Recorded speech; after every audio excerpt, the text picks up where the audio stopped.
கிட்டயுமே சொல்லிட்டு இருந்திருப்பா. அவங்கலாம் இத கேட்டு ஷாக் ஆயி நின்னு பார்த்துட்டு இருப்பாங்க. அதே சமயம் அம்மாவும் போய் பையன்கிட்ட கேட்குறாங்க, "என்னப்பா இவ சொல்லிட்டு இருக்கா? அவ சொல்றதெல்லாம் உண்மையான்னு?" கேட்டா, "ஆமா, அவ சொல்றதெல்லாம் உண்மைதான்." அப்படிங்கிற மாரி சொல்லிடுறான். "நீ அப்ப என்ன ஏமாத்துறியா? நீ திருந்தவே மாட்டியா? நீ மாறவே மாட்டியா?" அப்படிங்கிற மாரி ஆதங்கத்த கொட்டிட்டு இருக்காங்க. இந்த விராஜ் சோப்ரால் யாருக்காகவும், எதுக்காகவும் தன்னை மாத்திக்க மாட்டான். போடி அப்படிங்கிற மாரி சொல்லிட்டு அம்மாவையே தள்ளி விட்டுர்றான். நம்ம ஜான்வியும் வந்திருக்கவங்க கிட்ட, "இங்க பாருங்க, இதுக்கப்புறமா இந்த பைத்தியத்த சும்மா விடக்கூடாது. நீங்க அழைச்சிட்டு போங்க. அழைச்சிட்டு போய் ஜெயில்ல போடுங்க." அப்படிங்கிற மாரி சொல்லிட்டு இருக்கா. அதுக்கு அவங்க எந்த ரியாக்ட்டுமே பண்ணாம நின்னுட்டு இருக்காங்க. "எதுக்காக இப்படி என்னை பார்த்துட்டே இருக்கீங்க? நான் உன்னோட பொண்டாட்டி தான். நான் தான் உண்மைய சொல்றேன்ல. அழைச்சிட்டு போங்க. ஆஃபீசர் நீங்களாவது அழைச்சிட்டு போங்க. போலீஸ் நீங்களாவது அழைச்சிட்டு போங்க. ஏன் இப்படி எல்லாம் அமைதியா இருக்கீங்க? ஏதாவது பதில் சொல்லுங்க." அப்படிங்கிற மாரி கேட்டா, அவன் கண்ண காமிச்சு மொத்த பேரையும் சொல்றான். அவங்களும் சத்தமே இல்லாம இங்க இருந்து போயிட்டு இருக்காங்க. "எங்க போறீங்க நீங்க? நான் சொல்றதெல்லாம் உண்மை. என்ன காப்பாத்துங்க." அப்படிங்கிற மாரி சொல்லிட்டு கதறி அழுதுட்டு இருக்கா. அவங்க எல்லாரும் போயிடுறாங்க. "ஓ, என்ன காப்பாத்துங்க. யாராவது இவனை புடிச்சு ஜெயில்ல போடுங்க." "யாரும் உன்னை காப்பாத்த மாட்டாங்க. இவங்க எல்லாருமே என்னோட ஆளு. நான் தான் இங்க வர சொன்னேன்." அப்படிங்கிற மாரி சொல்லிட்டு இருக்கான். உடனே நம்ம ஜான்விக்கு பயங்கர ஷாக்கா இருக்கு.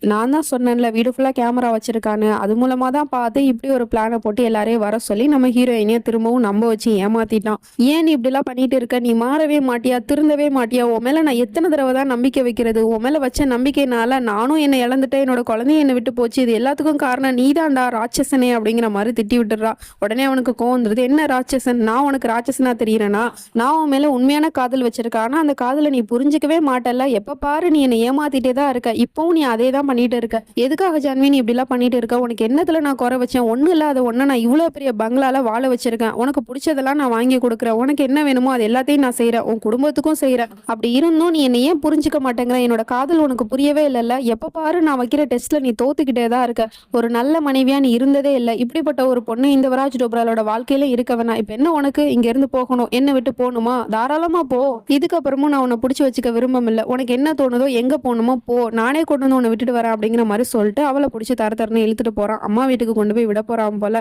கார்ல போயிட்டு இருக்காங்க ரெண்டு பேரும். அப்ப ஜான்விக்கு எதுவுமே புரியல. என்னது இது? எப்போதும் நம்மளே போறேன்னு சொன்னா கூட நம்மளை விட மாட்டானே, இப்ப என்ன அவனே வாண்டடா அழைச்சிட்டு போயிட்டு இருக்கானே அப்படிங்கிற மாதிரி யோசிச்சு இருக்கா. இதுக்கு பேக்ரவுண்ட் மியூசிக்கா அவனுக்கு பிடிச்ச அந்த சாங்கை வேற ப்ளே பண்ணி விட்டுட்டு இருக்கான். இதுக்கு பின்னாடி என்ன சதி திட்டம் வச்சிருக்கான் அப்படிங்கிறது தெரியல. அதுக்குள்ள இங்க இந்த போலீஸ்காரன் எல்லா வீட்லயுமே வந்து கதவை தட்டி, "நிலநடுக்கம் வரப்போகுது, எல்லாரும் இங்க இருந்து காலி பண்ணி போங்க." அப்படிங்கிற மாதிரி சொல்லிட்டு அந்த ஊர்ல இருக்கிற எல்லாரையுமே துரத்தி விட்டுறான். அதுக்கப்புறம் நம்ம ஜான்வியோட வீட்டு கதவையும் தட்டுறான். அங்க அந்த நர்ஸ் பொம்பளை தான் நிக்குது. அதுக்கப்புறம் என்ன நடந்துச்சுன்னு தெரியல. நம்ம ஜான்வியை வீட்டுக்கும் கூட்டிட்டு வந்துட்டான் இவன்.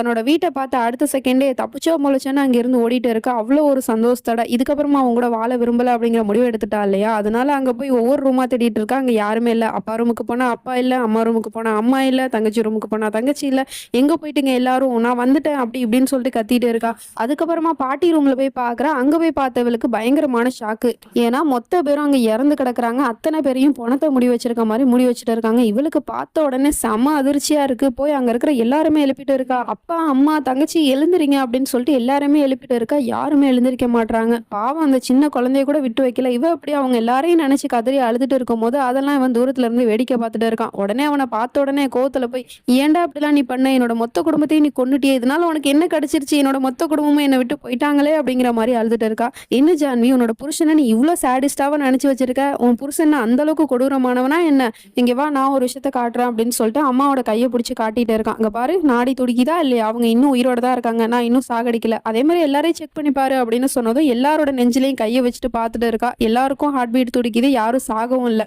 எல்லாருமே உயிரோட தான் இருக்காங்க. "பாத்தியா, உன்னோட குடும்பத்தை நான் எதுவுமே பண்ணல. சரி, உன்னோட குடும்பத்தை இப்ப நீ ஆசை தீர பார்த்துட்டல. சரி வா, வீட்டுக்கு போலாம்." அப்படிங்கிற மாதிரி இழுத்துட்டு போயிட்டு இருக்கான். எல்லாரும், "என்ன பண்ணிட்டு இருக்கீங்க? எந்திரிங்க, அப்பா, அம்மா." அப்படின்னு சொல்லிட்டு இவ கத்திக்கிட்டு இருக்கா. அப்படியே ரோட்டுக்கு வெளியே கூட்டிட்டு வந்து, "இங்க பாரு ஜான்வி, உன்னோட குடும்பத்தை பார்க்கணும்னு ஆசைப்பட்ட, பார்த்துட்ட. இதுக்கப்புறமா நீ அப்படி அழுதுட்டு இருக்க? வா, வீட்டுக்கு போலாம்." அப்படிங்கிற மாதிரி கூப்பிட்டுட்டு இருக்கா. ஆனா அவன் வரமாட்டேங்கிறான். "நான் உன் கூட எங்கேயும் வரமாட்டேன்டா." அப்படிங்கிற மாதிரி சொல்லிட்டு இருக்கா. "சரி, அப்ப நீ வரமாட்டல, இப்போ உன்னை என்ன பண்ற பாரு." அப்படின்னு சொல்லிட்டு அங்க அந்த போலீஸ்காரனும் வந்திருக்கான். எல்லாரும் சேர்ந்து என்ன பண்றானுங்கன்னா, அந்த வீடு ஃபுல்லா பெட்ரோல் ஊத்திட்டு இருக்கானுங்க. உடனே நம்ம ஜான்வி ஓடி போய் அவங்க எல்லாரையும் தடுத்துட்டு இருக்கா. "எதுக்காக அப்படிலாம் பண்ணிட்டே இருக்கீங்க? ப்ளீஸ் நிறுத்துங்க, நிறுத்துங்கன்னு." சொன்னா அவங்க யாரும் நிறுத்த மாட்டாங்க. உடனே அக்கம் பக்கத்துல இருக்கிறவங்கள்ட்ட போய் ஹெல்ப் கேட்டுட்டு இருக்கா. "ப்ளீஸ் என்னோட குடும்பத்தை காப்பாத்துங்க, யாராவது வந்து காப்பாத்துங்க." அப்படிங்கிற மாதிரி ஒவ்வொரு வீட்டு கதவையா தட்டிட்டு இருக்கா. அங்க யாருமே வரல. ஏன்னா அத்தனை பேர் வீட்லயுமே யாருமே இல்ல. அந்த ஊரே இப்ப காலியா கிடக்குது. அவனும் அங்க சொல்லிட்டு இருக்கான். "இங்க பாரு ஜான்வி, உனக்கு யாரும் வரமாட்டாங்க உதவி செய்யறதுக்கு. உனக்கு உதவி செய்ய உன்னோட புருஷன் மட்டும் தான் இப்போ இங்க இருக்கிறான்." அப்படிங்கிற மாதிரி சொன்னதும் உடனே அவங்கிட்ட ஓடி வந்து, "விராஜ், அவங்கள நிறுத்த சொல்லுங்க. ஏன் அப்படிலாம் பண்ணிட்டே இருக்காங்க அவங்க?" அப்படின்னு சொல்லிட்டு கேட்டா, "இங்க பாரு ஜான்வி, இவ்வளோ நேரம் நீ பார்த்தது வெறும் ட்ரைலர் மட்டும்தான். இதுக்கப்புறமா தான் மெயின் பிக்சரே ஆரம்பிக்க போகுது. நீ என்ன நினைச்ச? உன் குடும்பத்தை நான் இங்க வந்து பாக்குறதுக்கு முன்னாடியே கொன்னுடுவேன்னு நினைச்சிட்டு இருந்தியா? இல்ல, நீ இங்க வந்து உன் கண்ணு முன்னாடி தான் நான் நான் கொல்லணும்னு நினைச்சேன். இப்ப அத தான் நான் பண்ண போறேன். உன்னோட கண்ணு முன்னாடியே உன் மொத்த குடும்பமும் இன்னைக்கு எரிஞ்சு சாம்பலாக போகுது அப்படிங்கிற மாரி சொல்லிட்டு, அவனோட பேண்ட் பாக்கெட்லேருந்து லைட்டர் எடுத்து கையில வச்சுட்டு இருக்கான். "நோ, நோ ப்ளீஸ் விராஜ் என்னோட குடும்பத்த விட்டுருங்க. அவங்கள எதுவும் பண்ணிடாதீங்க" அப்படிங்கிற மாரி சொல்லிட்டு கால்ல விழுந்து கதறி அழுதுட்டு இருக்கா. அப்ப கூட அவன் இரக்கம் காட்ட மாட்டேங்கிறான். "நான் என்ன பண்றது? உன்னோட குடும்பம் இருக்கிறதுனால தானே நீ என்ன விட்டு போகணும்னு நினைக்கிற. இப்போ உன்னோட குடும்பமே இல்ல அப்படின்னா நீ என் கூட தானே இருக்கணும்" அப்படின்னு சொல்லிட்டு அத பத்த வைக்க போறான். உடனே இவ அழுதுகிட்டே சொல்றா, "இல்ல விராஜ் நான் உங்கள விட்டு எங்கேயுமே போக மாட்டேன். வாழ்நாள் ஃபுல்லாவும் நான் உங்க கூடயே உங்களுக்கு அடிமையா நான் இருந்துடுறேன். ப்ளீஸ் விராஜ் என்னோட குடும்பத்த விட்டுருங்க. அவங்கள எதுவும் பண்ணிடாதீங்க" அப்படிங்கிற மாரி அழுதுட்டு இருக்கா. அதுக்கப்புறம் இவன் லைட்டர ஆஃப் பண்ணிவிட்டு, "சரி கைய குடு. நீ என்ன காதலிக்கிறேன்னு சொல்லு. நான் உன்னோட குடும்பத்த விட்டுறேன். ஐ லவ் யூ சொல்லு" அப்படிங்கிற மாரி கேட்டுட்டு இருக்கான். உடனே நம்ம ஜான்வியும் குடும்பத்த காப்பாத்துறதுக்காக ஐ லவ் யூ அப்படிங்கிற மாரி சொல்றா. "இல்ல, இல்ல இப்படிலாம் நீ சொல்லக்கூடாதுங்கிறான்." உடனே அவளும், "சரிங்க ஐ லவ் யூங்க. நான் உங்கள ரொம்ப காதலிக்கிறேங்க" அப்படிங்கிற மாரி அழுதுட்டு சொல்றா. "இல்ல ஜான்வி நீ சொல்ற வாய் வார்த்தையா வர அந்த காதல் உன் கண்ணுல தெரிய மாட்டேங்குது. நல்லா ஃபீல் பண்ணி சொல்லு" அப்படிங்கிற மாரி சொல்லிட்டு இருக்கான். என்ன பண்றது இவன? இந்த நிலைமையில கூட லவ் டார்ச்சர் பண்ணிட்டே இருக்கான். உடனே அவளும் அழுதுகிட்டே, "ஐ லவ் யூங்க. நான் உங்கள ரொம்ப காதலிக்கிறேங்க. என் மேல சத்தியமா சொல்றேங்க" அப்படிங்கிற மாரி சொல்லிட்டு இருக்கா.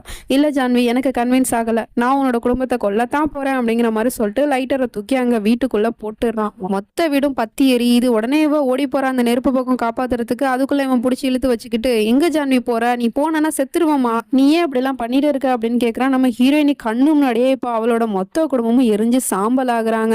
அத பார்த்த அதிர்ச்சியில அப்படியே மயங்கி விழுந்துடுறா. "என்னாச்சு ஜான்வி? நீ ஏன் மயங்கிட்ட? எல்லாத்தையும் கண்ணு முன்னாடி பார்க்கணும்னு தானே நான் உன்னை இங்க கூட்டிட்டு வந்தேன். இன்னும் இந்த கேம் முடியல. பவித்திரமான இந்த அக்னி சாட்சியா உன்னை திரும்பவும் நான் கல்யாணம் பண்ணிக்க போறேன்" அப்படிங்கிற மாரி சொல்லிட்டு அவளை தூக்கிக்கிட்டு ஒரு நெருப்பு கிட்ட 7 தடவை வலம் வர்றதுக்கு போறான். அதுக்கப்புறமா தான் யோசனை வருது. இல்ல இல்ல ஃபர்ஸ்ட் வந்து புருஷன் தான் முன்னாடி போகணும். பொண்டாட்டி பின்னாடி தான் வரணும். ஆனா இப்ப நீ பின்னாடி நடக்கக்கூடிய நிலைமையில இல்லையே. இப்ப என்ன பண்றது அப்படிங்கிற மாரி யோசிச்சுட்டு பொண்டாட்டியை தூக்கி தோள் மேல போட்டுக்கிட்டு உப்பு மூட்டை மாதிரி தூக்கிக்கிட்டு அப்படியே 7 தடவை வலம் வந்துட்டு இருக்கான். 7 சத்தியத்தை பண்றான்.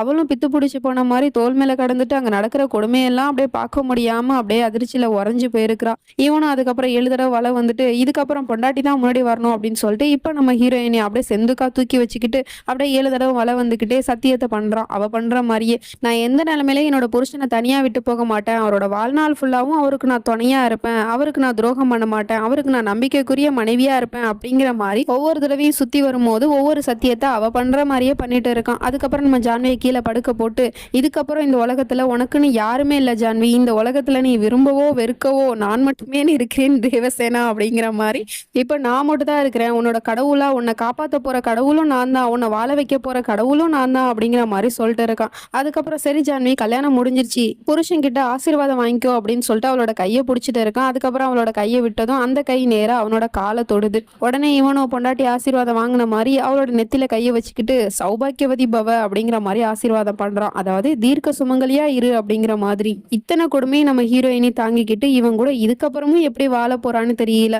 இதை கம்பேர் பண்ணும்போது சீசன் 2ல அவன் பண்ண கொடுமைலாம் அந்த அளவுக்கு பெருசே கிடையாது. அப்படிப்பட்டவனே கொண்டுபிட்டு ஹீரோயினி மூவ் ஆன் ஆகி போயிட்டா. அதுக்கு இவனே போய் ஹெல்ப் பண்ணிட்டு இருக்கான். இவன் பண்ணாத கொடுமையை காட்டியும் அவன் பண்ணிட்டான் அப்படிங்கிற மாதிரி தான் இருக்கு. இதுக்கப்புறம் என்ன நடக்க போகுது அப்படிங்கிறதெல்லாம் நம்ம நெக்ஸ்ட் பார்ட்ல பார்த்து தெரிஞ்சுப்போம். அது வரைக்கும் bye friends. Save up to 35% energy on all programs with Beko Energy Spin and Aerial Pods. Everyone is talking about Capital. So, go to Capital.com.